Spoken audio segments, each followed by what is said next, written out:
You know, I remember when I was in about the third or fourth grade, one day I was very agitated and I went to my dad and I said, "Daddy, all of the kids in the class are against me on this thing."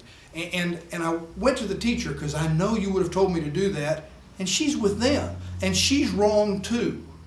And I'll never forget my old man kind of screwing up his face and looking at me and saying, "Son, when the rest of the world is wrong and you're the only one that's right, it may be time to reevaluate your position."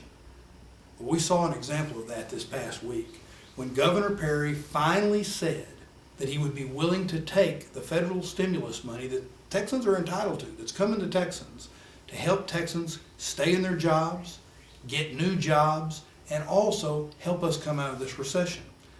You know, his position was really based upon ideology and politics, a situation where Texans, no matter what, are going to have to help pay back the debt that's created by the stimulus. But he was setting us up for having to pay for it, but not get any of the benefits from it. Reminds me of the story about the two brothers. One was a veterinarian and one was a taxidermist, and they went into business together. And they put out a big sign in front of their shop that said, "Veterinarian and taxidermist. Either way, you get your dog back." Well, either way, Texans were going to have to participate in paying that money back.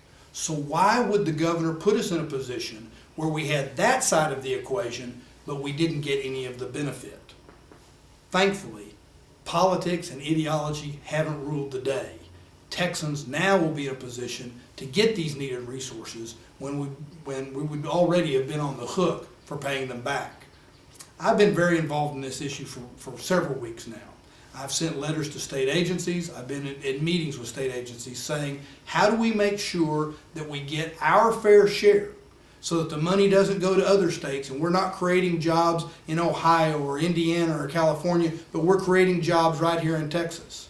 I've been very involved in this, and now I think that since the money is going to be coming, we need to make sure 2 or 3 things occur.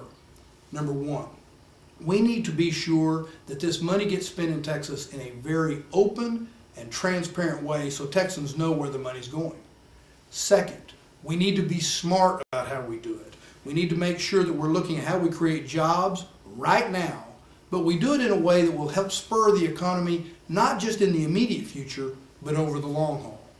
And third, we shouldn't use this federal money in such a way that we're not paying good attention to our state budget and using the state budget to make the kinds of investments that I've been calling for, making sure that we're involved the right way in public education and higher education, making sure that our citizens are healthy, and making sure that we're building the infrastructure so that we'll be in a position to have the next generation be able to grow their good fortune.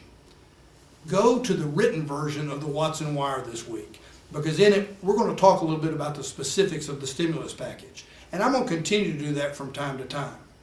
You know, Texas is doing a little better than some other parts of the country. But there are a lot of Texans hurting right now.